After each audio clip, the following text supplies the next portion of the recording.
prvi put u sklopu foruma pacijenata čućemo i priču jednog roditelja. U ime udruženja Čika Boca obratit će nam se Dragana Radulović.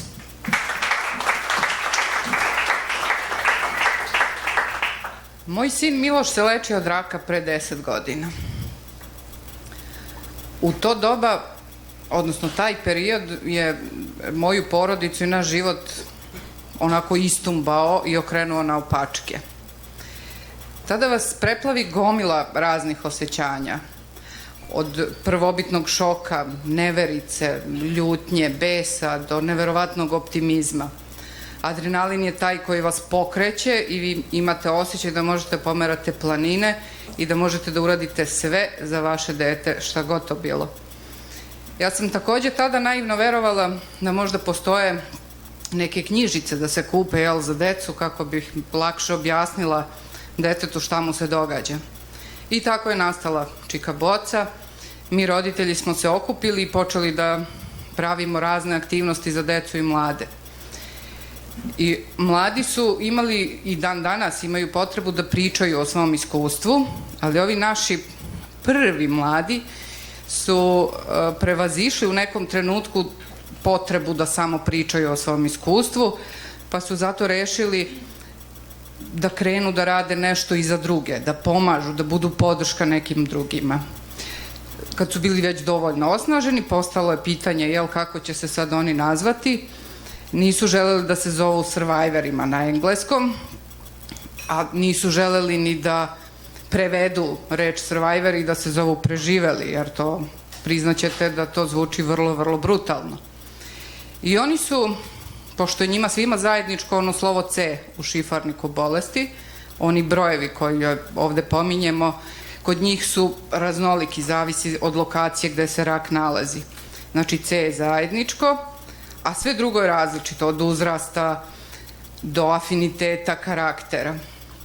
I negde oni vrlo inovativno smišljaju da ukombinuju reč mladi i ono slovo C iz šifarnika i da dobiju jedan lep naziv, onako više značan i vrlo lepog značenja u našem jeziku i da se zovu mladice.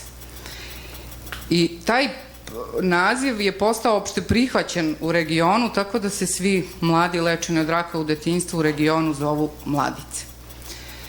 Preko 300 mladica je prošlo kroz naš kamp, Mi možemo sve. Preko 30 njih je prošlo kroz internet radio mladice. Takođe smo organizovali puno edukacija za njihovo osnaživanje, od javnog nastupa, zagovaranja, do toga da su oni danas vršnjački edukatori i da oni se bave edukacijom nastavnika i svojih vršnjaka, odnosno đaka u osnovnim i srednjim školama. I tako su, u stvari da ne izostavim, psiholog je uvek tu deo tima koji nadgleda stvari. Neko ko je uvek tu sam i ja i postoji negde to međusobno poverenje i prisnost između svih nas, tako da sam ja ponekad mama za sve, nekad sam keva za sve, zavisno je od uzrasta. I tako niste svesni zapravo koliko je to poverenje dok se ne dese neke stvari. I tako jedne zimske večeri meni zvoni telefon, a glas sa druge strane kaže: znate, Milanče je pokušao da se ubije i ostavio je vaš kontakt. I tog trenutka sam ja zapanjena, ne znam šta taj neko priča, to ne dopire u moju glavu. I od tog trenutka zapravo ja postajem odgovorna osoba za Milančeta od 20 godina u narednih 5 dana, da ga ostavimo, da uspe da preživi 5 dana do smeštanja na psihijatriju. I to je nešto zašto apsolutno niko ne može da vas spremi. Kako, da budete spremni za tako nešto. Tu već krećemo da se mobilišemo od porodice, udruženja mladica i da zovemo razne prijatelje, psihologe, psihoterapeute za neke savete. Šta sad raditi u takvoj situaciji, a da ne napraviš neku grešku. I dobro, uspeli smo mi to, što bi mladi rekli, da ishendlujemo lepo. I dođe dan kada Milančeta ja treba da ostavim na psihijatriji. A to na psihijatriji to je horor. Ali to je pravi horor. Ja njega ostavljam uplakanog na psihijatriji, a on kao malo dete kaže ja hoću kući. A kad vam tako kaže, to je kao da hoće da ode negde u mišju rupu, da se sakrije da ga nema.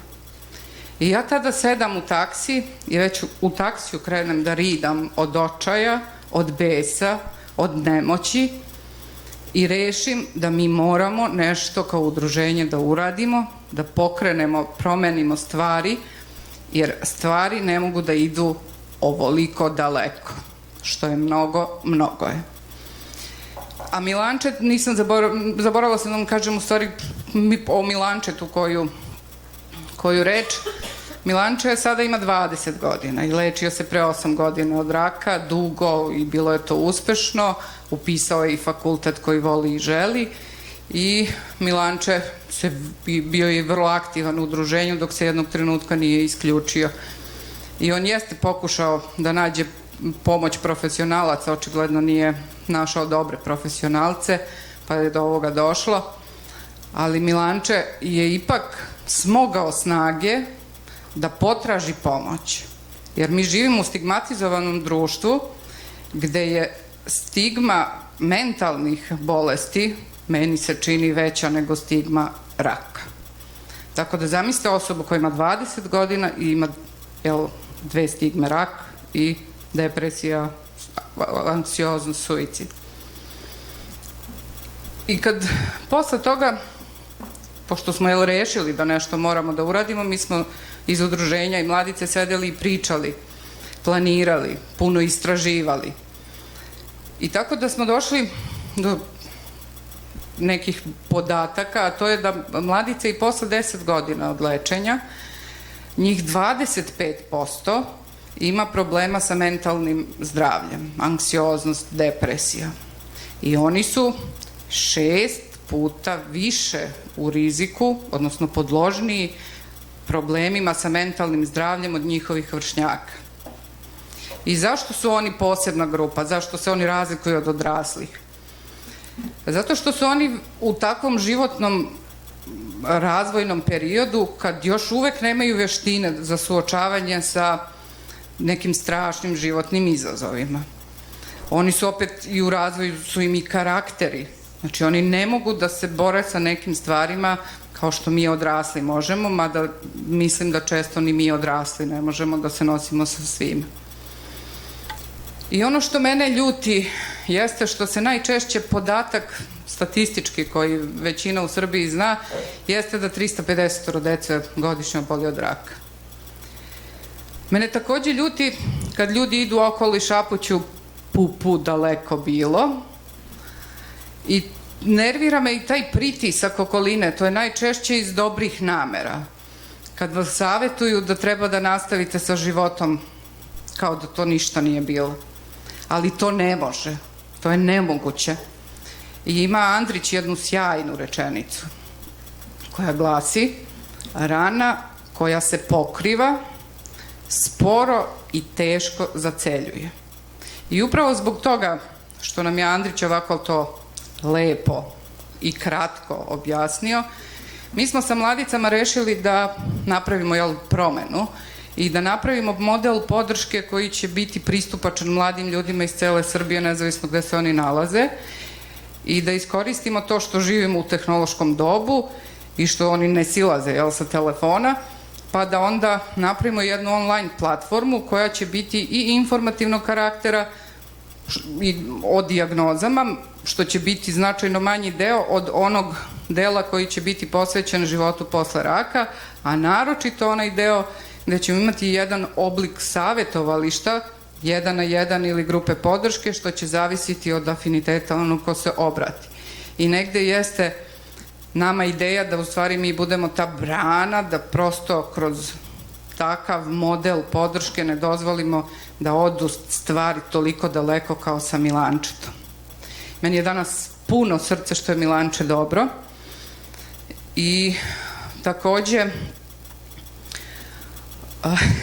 ne znam šta sam još htela, ali stvarno Milanče je snažan motiv za sve ovo što smo namerili da radimo u budućnosti. I ja imam jedan moto, a to je svako zlo za neko dobro. Hvala.